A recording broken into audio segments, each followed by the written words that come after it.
नमस्कार दोस्तों, एग्ज़ाम पाठशाला 2.0 के डेली करंट अफेयर सेशन में आपका स्वागत है। उम्मीद करता हूँ सब अच्छे होंगे। आज हम देखेंगे 28 जनवरी 2023 का करंट अफेयर। चलिए देखते हैं क्या है अपने करंट अफेयर में। हमारा पहला सवाल है, कौन सा शहर पर्यावरण और जलवायु स्थिरता पर G20 कार्य समूह बैठक का मेजबान है? किस पर? पर्यावरण और जलवायु स्थिरता पर G20 कार्य समूह बैठक का मेजबान है। ऑप्शन ए है चेन्नई, ऑप्शन बी है कोच्चि, ऑप्शन सी है बेंगलुरु, ऑप्शन डी है वाराणसी। तो देखते हैं इसके बारे में थोड़ा जानते हैं। ये जो बैठक है पर्यावरण और जलवायु स्थिरता पर G20 कार्य समूह की बैठक, ये फरवरी 2023 में होनी है। कब होनी है? फरवरी 2023 में ये बैठक आयोजित की जाएगी। ठीक है। इसका उद्देश्य क्या है? जो भूमि क्षरण होता है, भूमि क्षरण मतलब इंग्लिश में बोलते हैं सॉइल डिग्रेडेशन, सॉइल डिग्रेडेशन।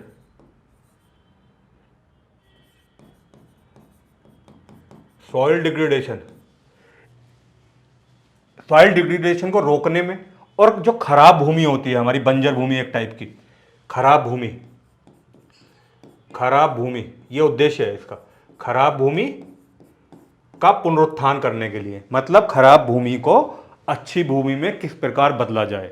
जो वेस्टेज लैंड पड़ी हुई है हमारी, मतलब बंजर भूमि पड़ी हुई है, उसे उपजाऊ किस तरीके से बनाया जाए, ये इस पर्यावरण और जलवायु स्थिरता पर G20 कार्य समूह बैठक का उद्देश्य है, जिसका आयोजन करा जाएगा कब? फरवरी 2023 में। और हमने सवाल में क्या पूछा है कि इस कार्य समूह बैठक का मेजबान कौन सा शहर है? ऑप्शन ए है Chennai, option B Kochi, option C Bengaluru, option D Varanasi. तो इसका सही उत्तर क्या है? बेंगलुरु। बेंगलुरु में करा जाएगा G20 कार्य समूह बैठक, जो किस पर होनी है? पर्यावरण और जलवायु स्थिरता पर होनी है। इसका आयोजन फरवरी 2023 में बेंगलुरु में किया जाएगा। उद्देश्य क्या है? सॉइल डिग्रेडेशन मतलब भूमि क्षरण को रोकना और खराब भूमि को उपजाऊ भूमि में परिवर्तित करना, इसका उद्देश्य है।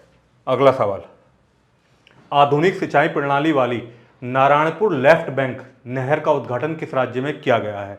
Option A Kerala, option B है तमिलनाडु, ऑप्शन सी है कर्नाटक, ऑप्शन डी है ओडिशा। ये याद रखने ना, नारायणपुर लेफ्ट बैंक नहर, ठीक है, आधुनिक सिंचाई से लैस है ये। ठीक है, नाम है इसका क्या? नारायणपुर लेफ्ट बैंक नहर। उद्घाटन किस राज्य में किया गया? तो इसका सही उत्तर क्या है? कर्नाटक में किया गया अभी इसका उद्घाटन।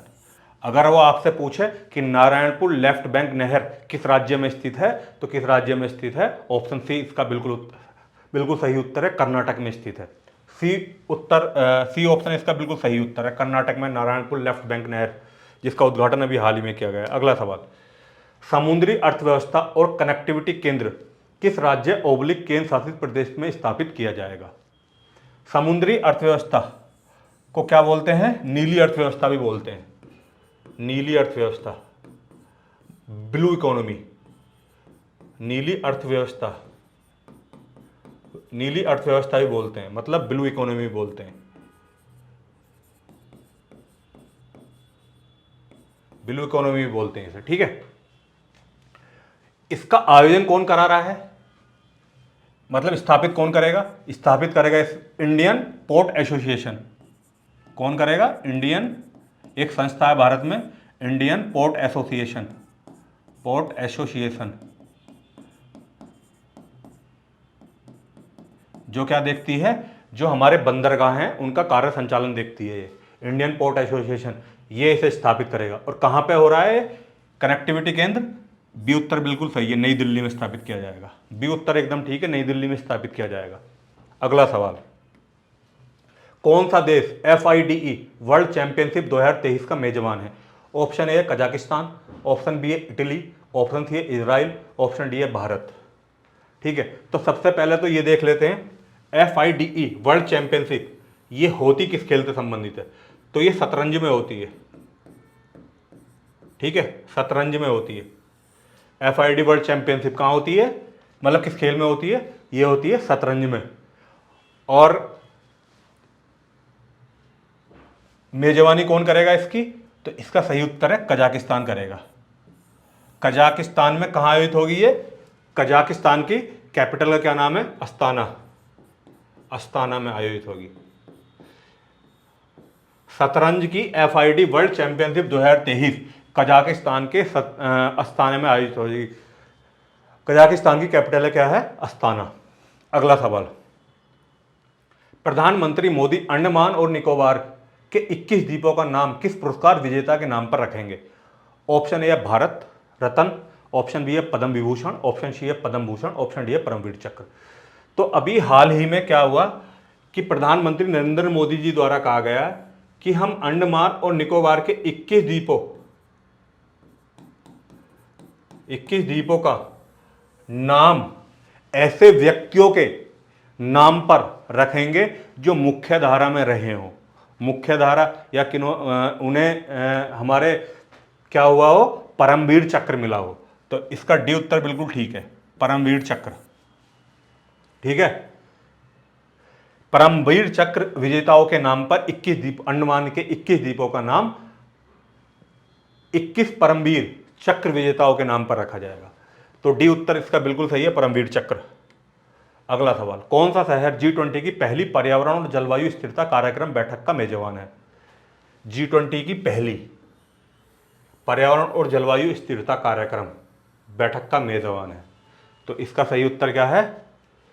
बेंगलुरु। इसका उद्देश्य क्या होगा? ब्लू इकोनॉमी को बढ़ाना, मतलब समुद्री इकोनॉमी को बढ़ाना, ब्लू इकोनॉमी को बढ़ाना इसका उद्देश्य होगा। किसका? पर्यावरण और जलवायु स्थिरता कार्यक्रम बैठक का उद्देश्य क्या होगा? ब्लू इकोनॉमी को बढ़ाना, और बेंगलुरु में इसकी मेजबानी करेगा। तो बी उत्तर एकदम ठीक है इसका। अगला सवाल, हिमालयन कॉन्ट्रैक्ट प्रोजेक्ट के लिए बहरीन के ISA award for service to humanity के विजेता कौन है? ये याद रख लेना, हिमालयन कॉन्ट्रैक्ट प्रोजेक्ट के लिए बहरीन के ISA award for service to humanity के विजेता कौन है? Option A doctor Sanduk Ruit, option B है doctor Santosh G Honavar, option D है doctor Vineet Ratra, option D है डॉक्टर आदित्य केलकर। तो ये क्या है? एक नेपाली हैं, नेपाली नेत्र विशेषज्ञ हैं ये, जिन्हें ये अवार्ड दिया गया है। नेत्र विशेषज्ञ कौन है? तो इनका नाम है क्या? डॉक्टर संदूक रोहित। डॉक्टर संदूक रोहित को हिमालयन कॉन्ट्रैक्ट प्रोजेक्ट के लिए बहरीन के ISA award for service to humanity से सम्मानित किया गया है। नेपाल के रहने वाले हैं और एक डॉक्टर हैं, नेत्र विशेषज्ञ हैं ये। इनका नाम है डॉक्टर संदूक रुइत। तो ए उत्तर बिल्कुल सही है इसका। अगला सवाल, हाल ही में खबरों में रहे चराइदेव मैडम्स किस राज्य में स्थित है? Option A Paschim Bangal, option B है कर्नाटक, ऑप्शन सी है असम, ऑप्शन डी है आंध्र प्रदेश। तो अभी क्या हुआ, यूनेस्को की विश्व धरोहर सूची, विश्व धरोहर स्थल टैग की मांग करने के लिए, क्या करने के लिए? कि विश्व धरोहर स्थल घोषित किया जाए इसे। किसे? चराइदेव मैडम्स को धरोहर, विश्व धरोहर स्थल का टैग मिले इसे।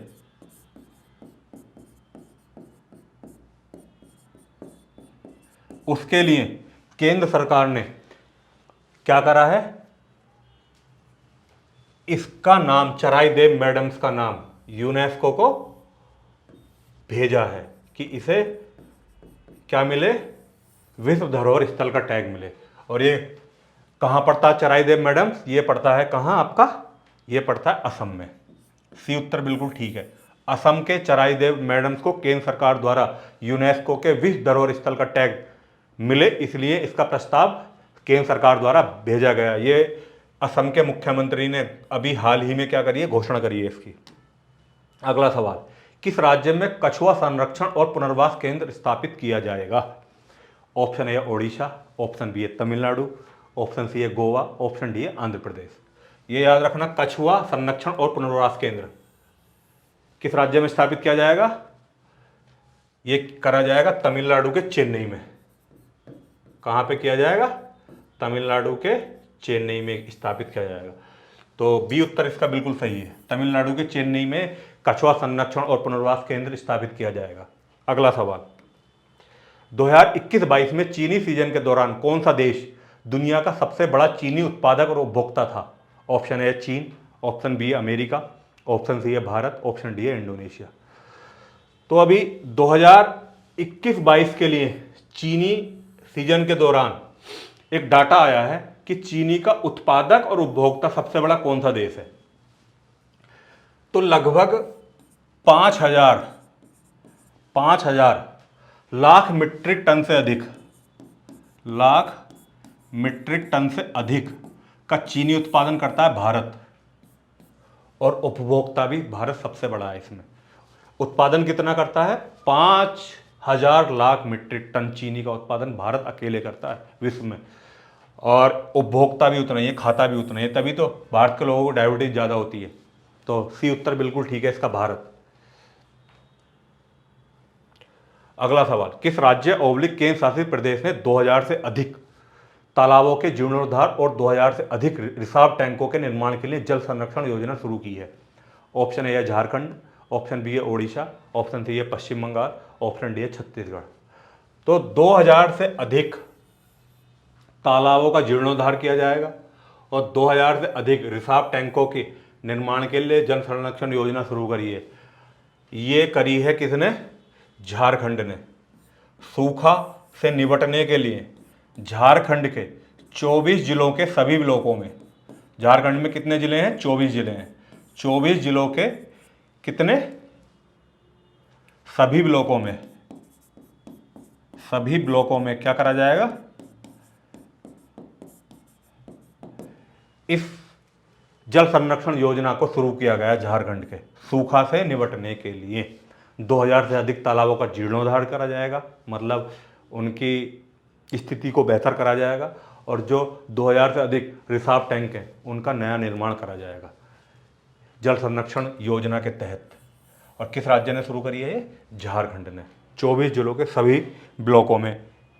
अगला सवाल, हाल ही में खबरों में रही सोमपेन जनजाति के लोग किस राज्य ओब्लिक केंद्र शासित प्रदेश में स्थित है?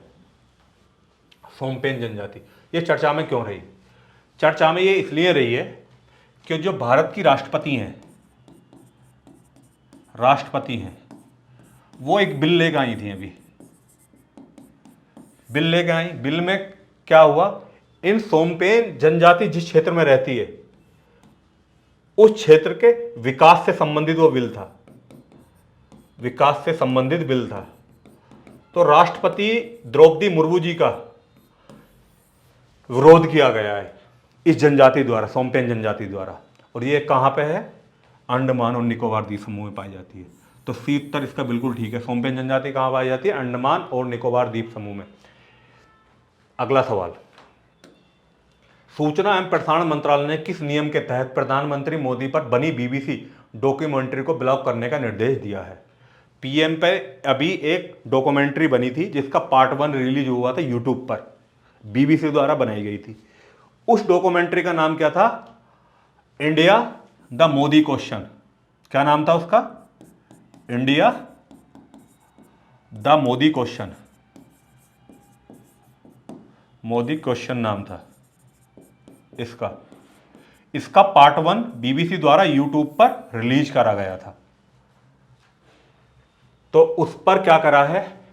सूचना और प्रसारण मंत्रालय ने बैन लगा दिया है, और इसके लिए जितने ट्वीट हुए थे इस India the Modi question documentary से रिलेटेड ट्विटर पर जितने ट्वीट हुए थे उन सभी ट्वीटों को ट्विटर द्वारा भी हटा दिया गया है। तो किस एक्ट के, अब हम पूछ रहे हैं कि ब्लॉक करने का निर्देश किस एक्ट के तहत दिया गया है? तो इसका सही उत्तर है सूचना प्रौद्योगिकी नियम 2021 के तहत। इस शक्ति का प्रयोग कर सूचना और प्रसारण मंत्रालय ने किस शक्ति का प्रयोग करा? सूचना प्रौद्योगिकी नियम 2021, जो बीबीसी द्वारा प्रधानमंत्री नरेंद्र मोदी जी पर डॉक्यूमेंट्री बनाई गई थी जिसका नाम था इंडिया द मोदी क्वेश्चन, उसे बैन कर दिया है और उसका एक एपिसोड यूट्यूब पर रिलीज हो गया था जिसे हटवा दिया गया है। तो सूचना प्रौद्योगिकी नियम 2021 याद रखना, और इस डॉक्यूमेंट्री का नाम याद रखना, इंडिया द मोदी क्वेश्चन। अगला सवाल, 2022 तक मनरेगा के तहत प्रति परिवार प्रदान किए गए रोजगार के औसत दिन कितने हैं? ऑप्शन ए 30, ऑप्शन बी है 42, ऑप्शन सी है 62, ऑप्शन डी है 75। तो 2021 में कितने थे ये? 2021 में थे 52 दिन। 2020 में कितने थे? ये थे 58 दिन। अब घट के क्या हो गए रोजगार प्रति परिवार के लिए? अब हो गए 42। तो सही उत्तर क्या है? औसतन 42 दिन मनरेगा के तहत प्रति परिवार व्यक्ति को क्या दिया जाता है? रोजगार दिया जाता है। औसत 42 दिन का रोजगार मनरेगा देता है। 2022 का डाटा है। अगला सवाल, व्यापार करने में आसानी को बढ़ावा देने के लिए किस केंद्रीय मंत्रालय ने एक्सपोर्ट प्रमोशन कैपिटल गुड्स योजना के मानदंडों में छूट दी है? ऑप्शन ए है वाणिज्य और उद्योग मंत्रालय, ऑप्शन बी है गृह मंत्रालय, ऑप्शन सी है कॉर्पोरेट मामलों के मंत्रालय, ऑप्शन डी है वित्त मंत्रालय। तो एक्सपोर्ट प्रमोशन कैपिटल गुड्स योजना है ये, इसके मानदंडों में छूट दी है अभी हाल ही में, ताकि व्यापार में सुगमता लाई जा सके, इजी ऑफ डूइंग बिजनेस को बढ़ावा दिया जा सके। तो किस मंत्रालय ने अभी ये किया है? तो इसका सही उत्तर है वाणिज्य और उद्योग मंत्रालय। वाणिज्य और उद्योग मंत्रालय द्वारा इजी ऑफ डूइंग बिजनेस को बढ़ाने के लिए एक्सपोर्ट प्रमोशन कैपिटल गुड्स योजना के मानदंडों में छूट दी गई है। तो इसका सही उत्तर है वाणिज्य और उद्योग मंत्रालय। आज की वीडियो में इतना ही, मिलते हैं नेक्स्ट वीडियो में। तब तक के लिए अपना ध्यान रखो, अपनों का ध्यान रखो, और चैनल को लाइक कर दो, सब्सक्राइब कर दो, बेल आइकन को जरूर दबा दो, ताकि लेटेस्ट वीडियो का नोटिफिकेशन जल्दी से जल्दी आप तक पहुंच सके। धन्यवाद। जय हिंद,